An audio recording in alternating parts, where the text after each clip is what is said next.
My name is Daniel Pope. I'm the Executive Director at the Seattle 2030 District.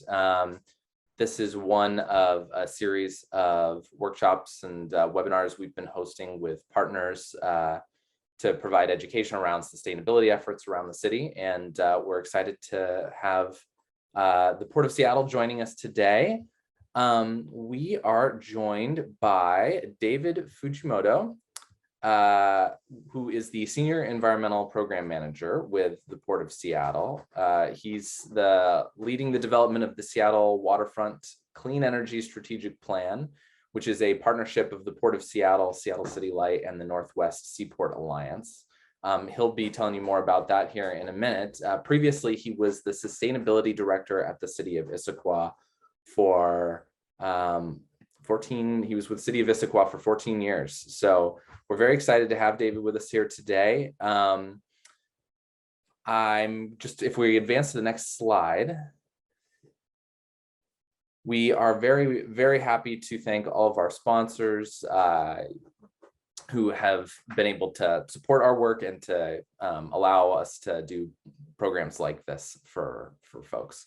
A couple of other announcements that I wanted to share. We are going to be doing a call for teams for the next iteration of the energy design competition, which this year will focus on trying to help a low-income housing facility get to net zero in Seattle. So keep your eyes open for that. Anne is sharing out the energy design competition call for teams in the chat in case anyone is interested. These are teams of architects, engineers, contractors, and student interns. So we're very excited for this next energy design competition. The other thing I wanted to announce is that on August 25th at 3 p.m., we will be doing a tour of the Watershed building in Fremont, which is a Weber Thompson building. It's incredibly, it's a very cool building with really amazing green stormwater infrastructure projects and a whole host of other really cool sustainability features. And so I'm excited to share that with you. Take it away, David.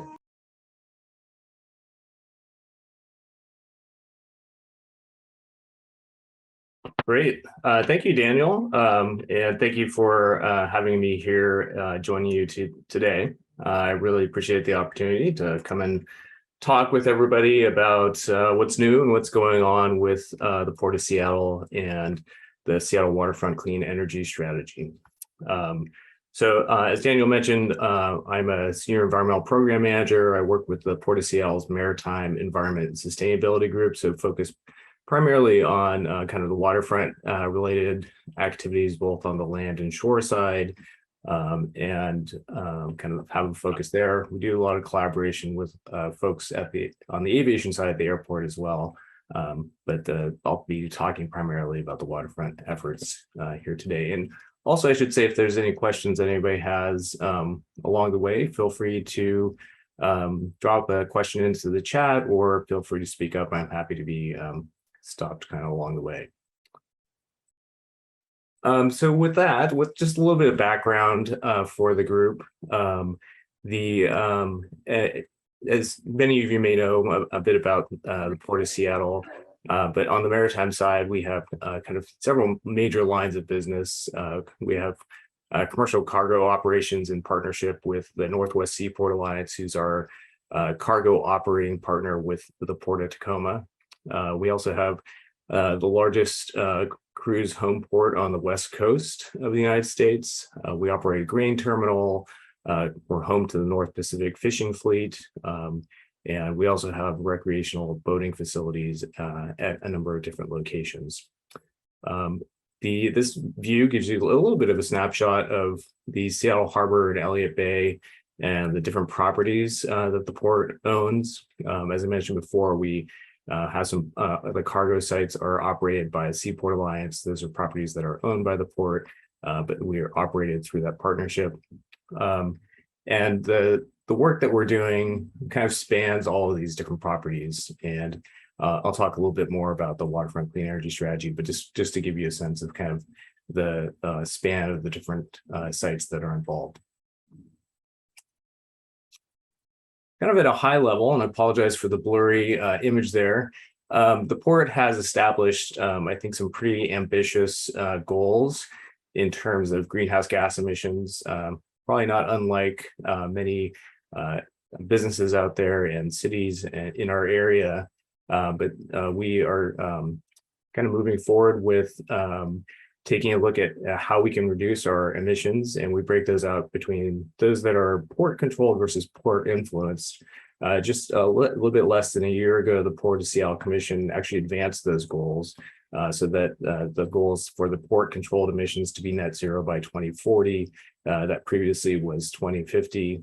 And so they advanced that effort. And then also for the port influence, think about like all of our tenants and the operations, the vessels that are visiting our facilities, all these other kinds of equipment that's running around. The goal is to work with them to help them move towards carbon neutral by 2050. We also have a broader vision. We have a partnership, again, with Port of Tacoma, Northwest Seaport Alliance, and Vancouver Fraser Port Authority in British Columbia, and we have a kind of joint planning for throughout our airshed.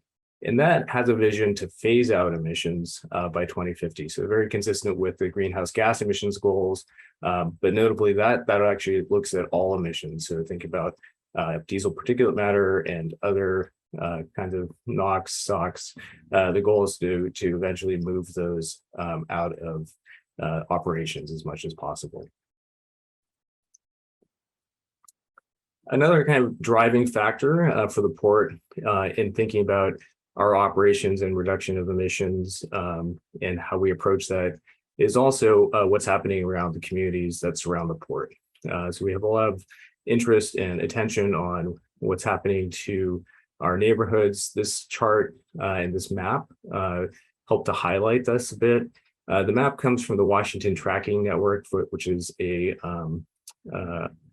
database from the State Department of Health. And what's being shown there is diesel pollution and impacts by census tract. And so from the map previously, you can see that there's a number of areas surrounding the port facilities where there is quite a bit of impact. And that's certainly not entirely because of port operations, but we understand that we contribute to that. And so we want to be also contributing to some solutions. The table talks a little bit about some of the pretty significant differences that if you look across the region and across the city, that there's some pretty substantial differences in terms of life expectancy and heart disease. You can see almost just over a 13-year difference in life expectancy between some of the South Seattle neighborhoods versus some of the neighborhoods further north or even throughout the region and as well.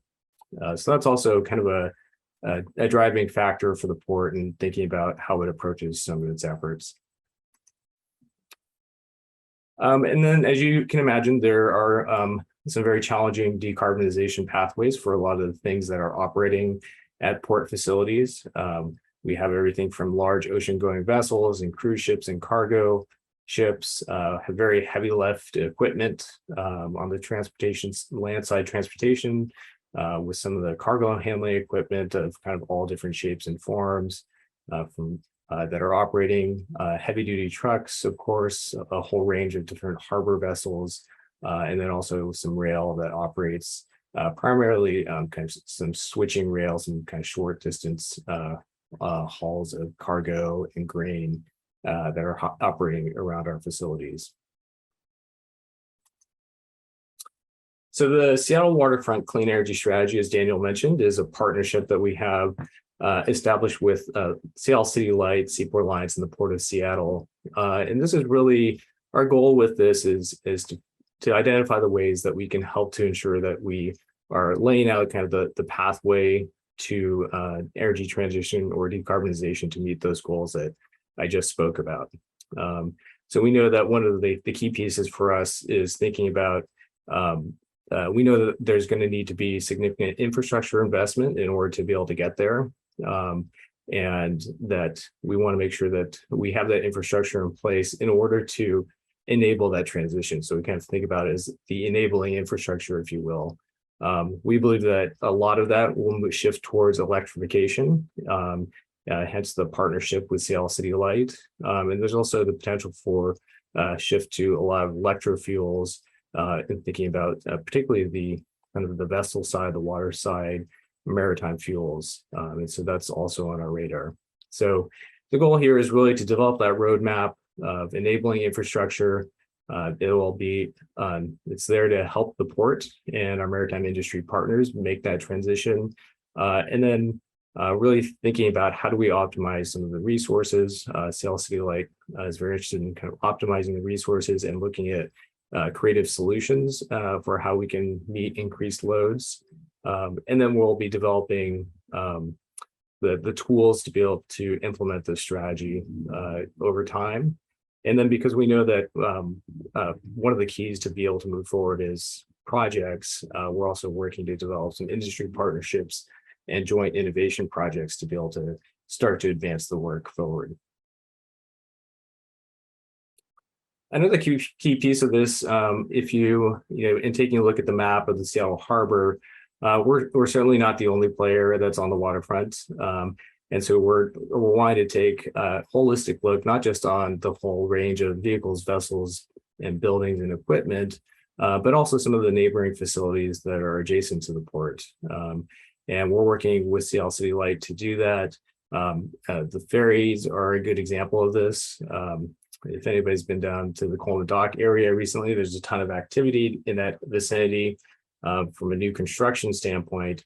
It's also an area where there's a lot of activity in thinking about future electrical loads. So the ferry system is transitioning to a hybrid battery electric system with some pretty significant loads from an energy planning standpoint. The port is also working on a shore power connection, which is coming in at that same location. And then there's also some cargo operations.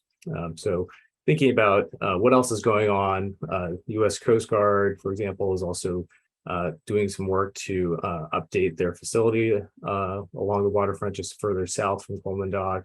And then, of course, there's a variety of heavy industry in the region with significant loads. So this talks a little bit about the planning process, and I should note that we're in the middle of the planning process right now, where we've started with developing a pretty comprehensive inventory on a site-by-site basis, looking at all different fuels and energy uses. That provides a foundation for us to develop some site-by-site forecasts, which we're currently in the midst of. And we're also currently doing a variety of industry engagement to inform those forecasts. Those pieces are going to be important for us as we start to evaluate those forecasts against both constraints that we have on our terminals, and then also with Seattle City Light and taking a look at the electrical grid distribution system constraints and where those might show up. And then we'll be taking a look at some technologies and I think a combination of both kind of traditional solutions, which may just be providing for some additional capacity, or making some improvements on terminal, but then also thinking about other ways that we can achieve it through non-wire solutions or microgrids or storage or generation on site. So we kind of have a lot of different options that we're exploring, and we've got a great team that's very interested in kind of being creative and thinking about the best opportunities that will be able to get us there in the future. A little bit of information kind of as a point of kind of a data point through our baseline inventories. This slide shows total energy use across all of our different port facilities and converted to a common MMBTU metric. And perhaps not surprisingly, the vast majority of energy uses across the port is liquid fuels, with the next biggest slice being electricity and a little bit of natural gas.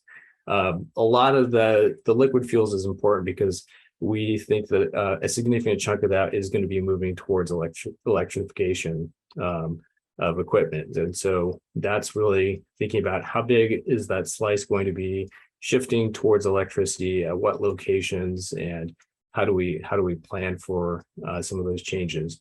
The other really big slice in that is also the maritime fuels piece, which is the vessels that are operating on the water side and thinking about future fuels that are sustainable, that can be developed and supported through our different facilities.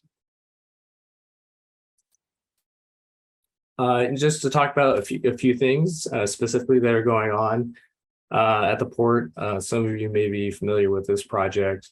The port has a cruise terminal at Pier 66, the Bell Street Cruise Terminal, just downtown along the waterfront. And currently that's a one berth facility. And with our larger vessels, they have the ability, a number of ships have the ability to connect to what's called shore power, essentially, kind of a massive plug for a ocean going vessel. So when they're at berth, they can shut down their primary engines and use shoreside power for their operations to reduce emissions. So we currently have shore power at our other cruise terminal, which is a little bit further north at Terminal 91 towards the northern part of the Elliott Bay area, but not in the facility downtown. So we're currently designing this project, and it's kind of an interesting project because the downtown network, from an energy supply standpoint, electricity supply standpoint, doesn't really have the capacity for it. And so what we've been looking at is instead running a submarine cable from Pier 66 through Elliott Bay, and then having it connect down near the Coleman Dock area and Terminal 46. This is Terminal 46 over here, and Coleman Dock area is right here. So the submarine cable would run that distance, emerge around Terminal 46, and connect to the south substation from Seattle City Light in order to supply power to that terminal. So a little bit a gigantic extension cord that's running underwater, essentially, to get service to that location. And then in terms of buildings and facilities, we have some pretty ambitious goals on the side as well, to phase out all natural gas use on port managed facilities by 2030, and then across all properties by 2040. We're currently in the process of evaluating this. We do have a number of retrofit projects which are currently in design, but taking a kind of broader look across all of our different buildings is actually quite an effort. And so one of my colleagues, Cam Walker, recently joined the port. He's leading that effort to assess those different facilities. As noted here, there's over 200 buildings on 12 to 14 campuses, depending on how you count them. But there's quite a bit of work to be thinking about. How do we phase that effort? Which sites are going to be most cost effective? And how do we time those things or sequence them over time? We're currently evaluating this approach and potentially combining this into a net zero emissions plan overall to inform those future retrofits. We also have some other pieces that we have underway. We have established an LED accelerated program to advance the assessment and retrofit of LEDs across all of our different facilities. And we have something called the Sustainable Evaluation Framework, which is essentially a kind of internal tool through our project development process, which establishes some criteria and a review process to ensure that the sustainability criteria are incorporated into each project that's being developed at the port. So we have some staff that are working on that and incorporating that into each project through their development process. And then the image on the right is a project that is also in development, the Maritime Innovation Center. This is the facility that will be going over at Fisherman's Terminal. There's currently a ship supply building there. This is anticipated to be home for the Maritime Blue, which is a local innovation cluster and kind of startup accelerator group for the maritime industry. And I believe they're seeking Living Building Challenge certification for that project. So that's another project that's currently in design, and I forget the timing for construction on that, but hopefully that will be. I want to say it's in the next couple of years that they're going to be starting construction, but hopefully maybe a good opportunity for a visit once it opens.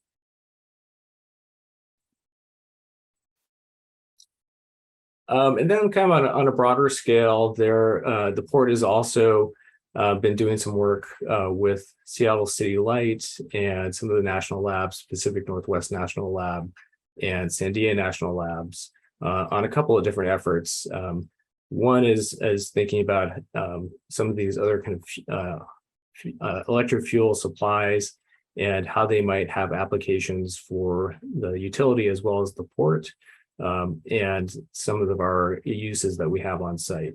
So one of these is related to what we're calling kind of a hydrogen node idea. The idea is that we would be able to utilize clean, low-cost electricity through the utility to produce hydrogen through electrolysis, so green hydrogen that could be used for a couple of purposes. One is to potentially support fueling of heavy-duty vehicles, trucks or buses. We have something like 4,000 heavy-duty trucks operating out of Seattle and Tacoma, hauling containers on a regular basis, and that's one of the greater emission sources for the ports overall. And so there's an effort that the Seaport Alliance is leading to start to get the overall network to be thinking about demonstration projects and moving those towards either battery electric vehicles or hydrogen fuel cell heavy duty trucks. And so what's being studied here is production of green hydrogen and potential heavy duty truck fueling. And then also because you can store hydrogen and it then kind of send it back to the grid and kind of reconvert it back to electricity, it provides an opportunity for energy storage, which can help to address some of the utility distribution constraints that we're anticipating in some of our areas. So that's another piece that we're taking a look at. And then another sort of also related to hydrogen is thinking about what it would take to scale that up essentially, and to think about hydrogen applications on a wide scale basis, what it would mean to store hydrogen, how that could also be used for not just fueling of heavy duty trucks, but also potentially fueling for maritime vessels, harbor vessels, and those kinds of applications. And then also hydrogen, as I mentioned, can be a good carrier for long duration energy storage.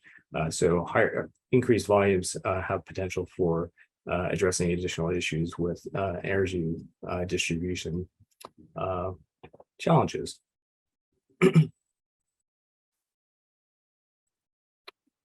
And then also related to hydrogen is, some of you may be familiar with the U.S. Department of Energy. They have what's called a hydrogen Earthshot, which is essentially their ambitious goal to reduce the cost of hydrogen production on a very aggressive timeline. And the Infrastructure Investment and Jobs Act that was passed last year included about $8 billion for regional hydrogen hubs.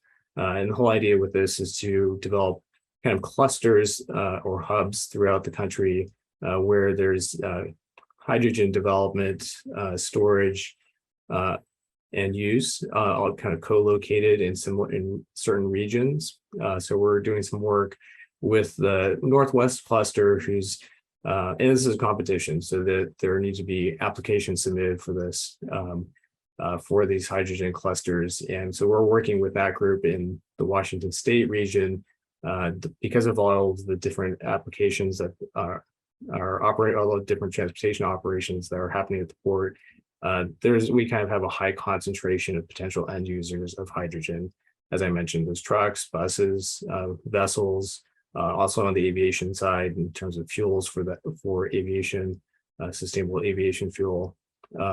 So we're working with those groups to think about how the Northwest could be well positioned and how we can utilize some of the hydrogen in port facilities to decarbonize and improve air quality in our region.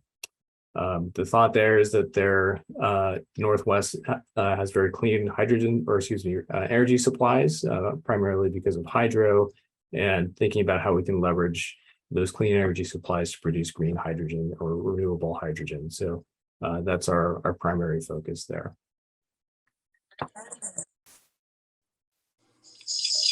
And then one additional piece that is related, some of you may have heard about, is we've also launched the exploration of a green corridor between Seattle and Alaska, and we also have included Canada in this partnership.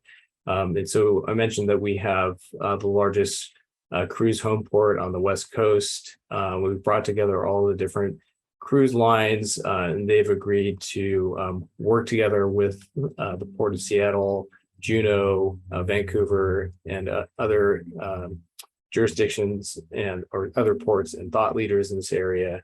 And the whole idea with this is that the really big emissions and really big challenges that we're seeing are related to some of the cruise operations. So as I mentioned before, we're definitely working towards the kind of landside operations and the different terminals and how we can start to shift that equipment over to electrified cargo handling equipment and shifting away from natural gas in our cruise terminal buildings and things like that. But the other part of it is really thinking about the ships. And there is a little bit of a chicken and egg situation where there's obviously a huge investment that's required there, both on the vessel technology and then the availability of maritime fuels that can supply that are zero emissions and can supply the right fuels to those ships. And so the idea behind the Green Corridor is establishing essentially the commitment to figure that out. And so that's it's kind of taking an immense challenge and trying to figure out the steps forward and the path to get that developed along a certain route. And so we've started that work, and we've just had our first meeting of that group a couple of weeks ago, and are in the process of laying out the various steps that are going to be involved with and analyzing that, and then hopefully moving that into kind of forward progress over time. So that's kind of a longer term, kind of grander ambition, but kind of connected to our operations in Seattle as well. And with that, that went a little bit faster than I thought, but happy to answer any questions and that you might have.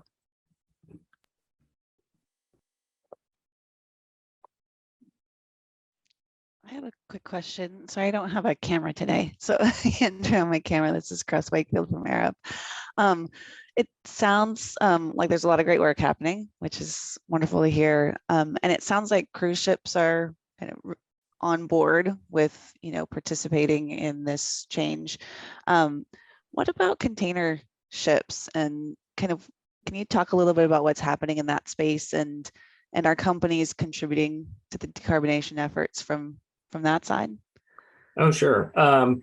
Yeah, I think it's, we're seeing, so we think about, cruise ships, container ships, both ocean going vessels, obviously they have different operations. But, there is similarly on the container ship side, it's a similar situation where there are the kind of the fuels of the future are not yet determined, and the technologies to supply them are still a little bit in flux. So we're starting to see some announcements by different carriers, shipping lines, moving to in certain directions in terms of their technology for propulsion as well as fuel choice. So there, Maersk, for example, is a major shipping line, and they are definitely moving towards methanol, renewable methanol as a kind of fuel choice, and making some investments in fuel suppliers. But it's not kind of adopted across the board. And so one of the challenges for the ports is trying to figure out, what are those fuels that we need to be prepared to supply how can we help to grow that industry and kind of also encourage the cargo and shipping and cruise lines to move in that direction. So there are some similar efforts to that green corridor with the cruise lines. There's similar efforts. There's exactly the same efforts, but with cargo lines. So that is something that we're going to be thinking about in the future, likely with the Northwest Seaport Alliance and Port of Tacoma. We've been talking a lot with the Port of Los Angeles. They've established a green shipping corridor between Los Angeles and Shanghai with the specific intent to try and figure out the fuels and the propulsion technologies. And so we're watching that closely. We're talking with them quite a bit about how that might apply to the Northwest as well. Interesting. Thank you. Okay, this is Anne. It looks like there's a question in the chat. Ralph, did you want to go ahead and unmute yourself and ask that question?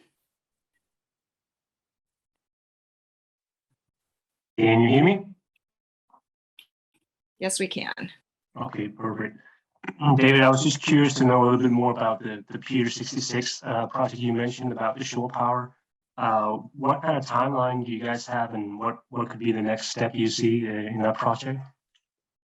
Oh, sure. I would need to double check on the timeline. I know some things have been shifting with material supplies for that project, which are have impacted the timing. I want to say I think the goal was to get it in place for 2024. And so that a lot of the work, the technical work, has been done on that project in terms of design. I know that there's still some permitting that is underway. So it's moving forward. I think the biggest issues are kind of material supply. Yeah, so I think a lot of the kind of technical design work, I think, has been largely completed at this point.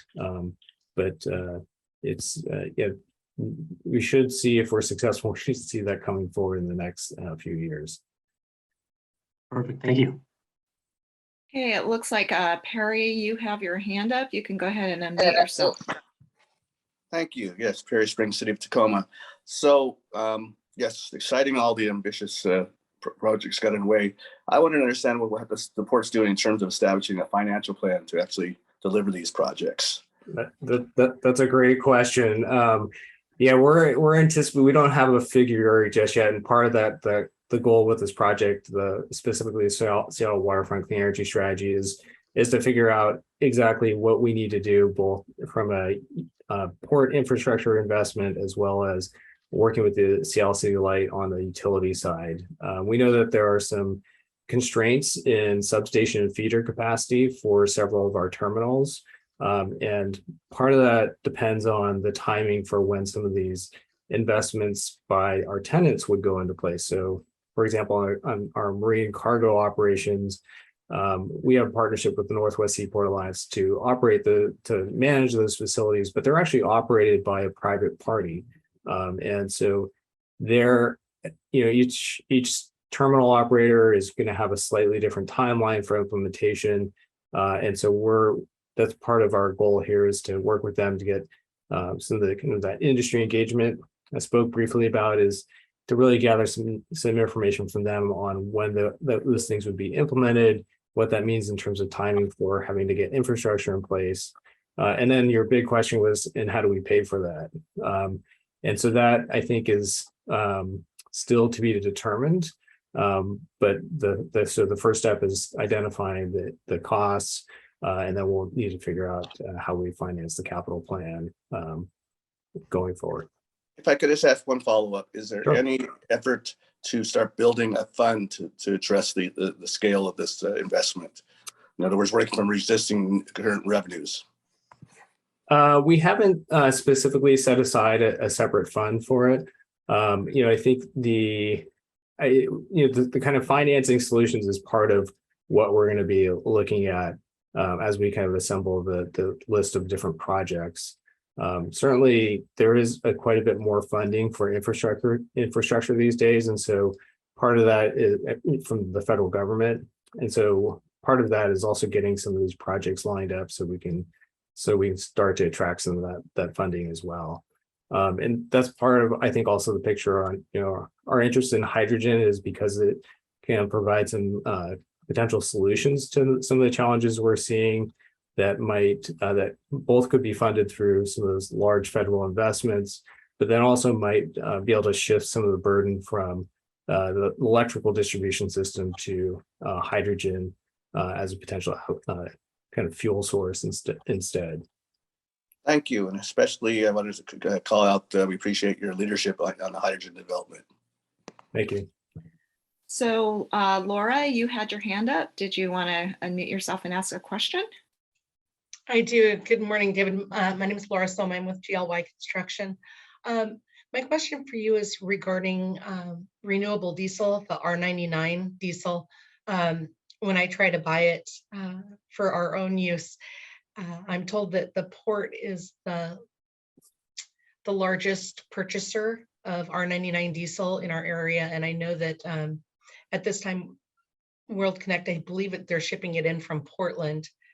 So my question to you is, do you have or have you thought about creating like an R99 fueling station down at the terminals to, I don't know, bring awareness and increase the use of R99 fuels for all the trucks coming in and out of there? In my mind, asking all the drivers to change their trucks over to hydrogen might be a little costly for like your independent truck. But having them utilize R99 fuel would cut down on the emissions greatly, and you don't have to change anything on your trucks to use it. I'm just wondering if that's something that you've thought about or might want to have that conversation, or maybe you already have a fueling station and I just don't know.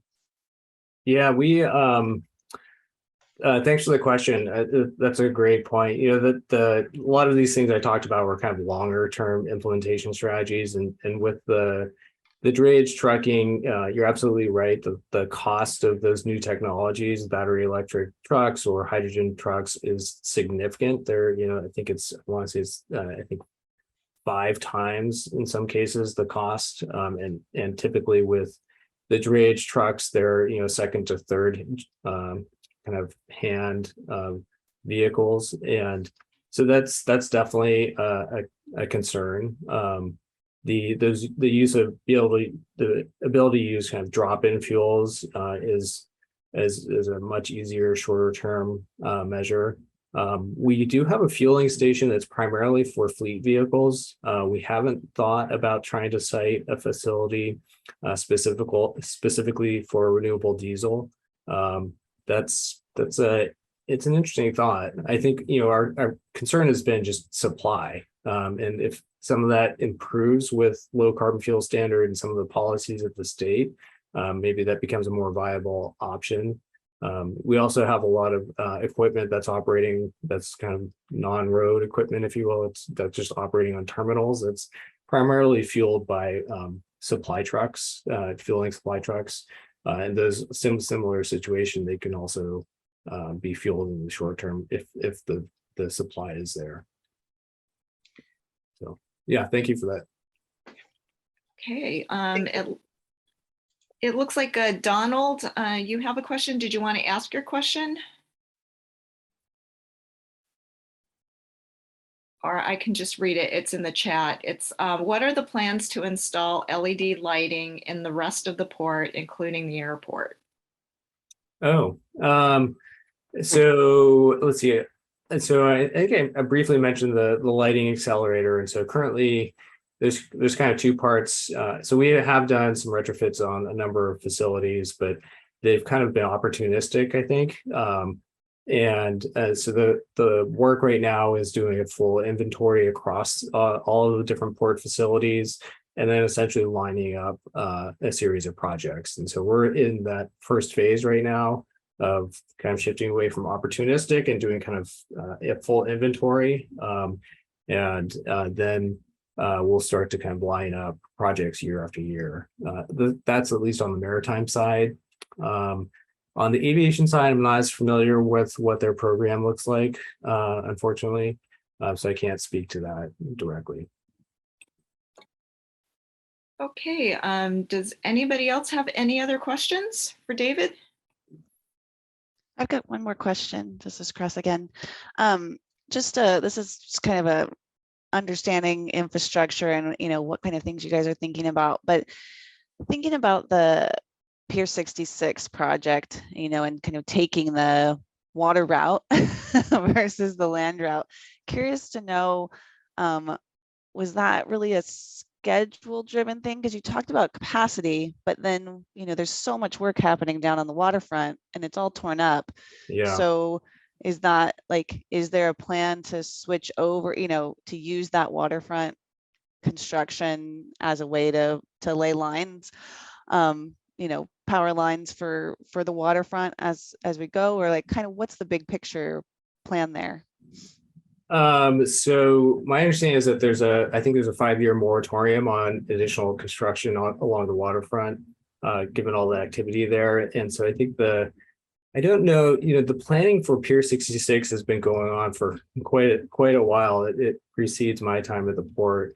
But my understanding is once the kind of determination was to go south in order to get power, I think that timing didn't line up with the work that's happening on the waterfront, unfortunately.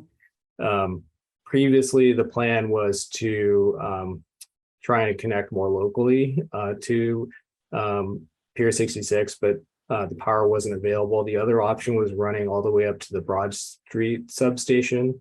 And you have to keep in mind that the power requirements for cruise shore power in particular are just massive. It's something like 17 megawatts, 17 MVA is the planned capacity for that connection, which is just enormous. Those cruise ships are more than just a skyscraper kind of laying on its side and floating in the harbor. It's quite a bit more load than that.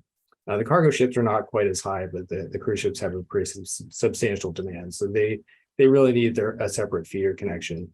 But connecting to the Broad Street station would have required trenching all the way through downtown and quite a bit more expensive. So I think the combination of the waterfront timing and the expense of going through downtown led to the creative solution about going to the water. That makes sense. Thank you. Michelle, you had a question. You can go ahead and unmute yourself. Great. Thank you so much. Hi, David. Great to see you. Thanks so much for the presentation.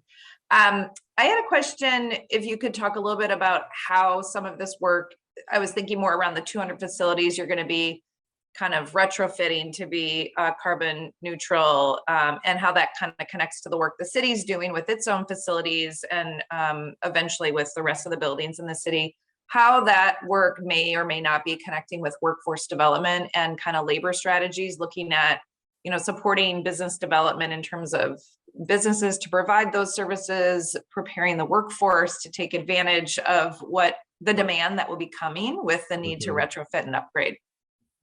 Yeah, thank you for that question. I think the short answer is I think we're open to suggestions and partnerships. The whole element of thinking about workforce development and clean energy transition and making sure that that's providing opportunities and occurring equitably is really important. The port fundamentally is an economic development organization, which is part of the reason I think this work is attractive, is really connecting the dots, if you will, on how do you kind of provide the benefits to the community, how do you reduce environmental impacts, and then also connect to that economic development piece. I don't think we've figured that out yet. I think we'd be happy to work with you or others to talk about how the port could support that work, both with our individual projects and then more broadly. So be happy to talk some more about that.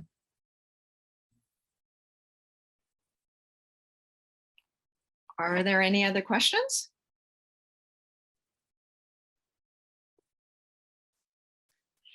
Great. Well, thank you all for joining us. David, I have just one last question for you, which is, as you're looking around for, inspiration for your sustainability projects, are there any other ports or municipalities or companies that you're looking to kind of for thought leadership for for examples of what you think are best practices. I'm just kind of curious, Seattle tends to be a trendsetter and a leader in the sustainability space. And I'd be curious to know who you're looking to for ideas about where to go next. Oh, great question. I think it really depends. I think in this area, Seattle definitely is a trendsetter, especially in the building space. So I think the activity that's happening there, I think, is really great. On the maritime side and the water side, there's quite ports are interesting because we have the local connection, but it's also very much an international industry that we're working with, and so there are a number of ports globally that are doing some really great work. Ports in California are moving the needle on heavy duty vehicles and kind of the heavy lift equipment. There's some ports in Europe, which are much further advanced in terms of applications for hydrogen. Same with Port of Kobe in Japan. So in Europe, Rotterdam comes to mind. And then, there's also some great work being done by industry and thinking about, how do you take some of these vessels and make some investments and shift away from diesel use to battery for tugboats, for example, or, passenger only ferries are kind of tugboats and passenger only ferries are kind of a couple areas where we're starting to see some movement towards zero emissions technology. So I think it really depends on the application, but there's a lot of folks that are moving in this direction and are interested in seeing some changes happen. Wonderful. Well, thank you so much, David, and thank you everyone for joining us. I hope you'll join me in thanking David and the Port of Seattle for coming out today. We will, of course, have this available to share on YouTube afterwards. And if anyone has any follow-up questions, feel free to reach out to us at the Seattle 2030 District. Thank you all so much for attending. We really appreciate you being here. And we hope to see a lot of you at the tour of the Watershed Building on August 25th in Fremont.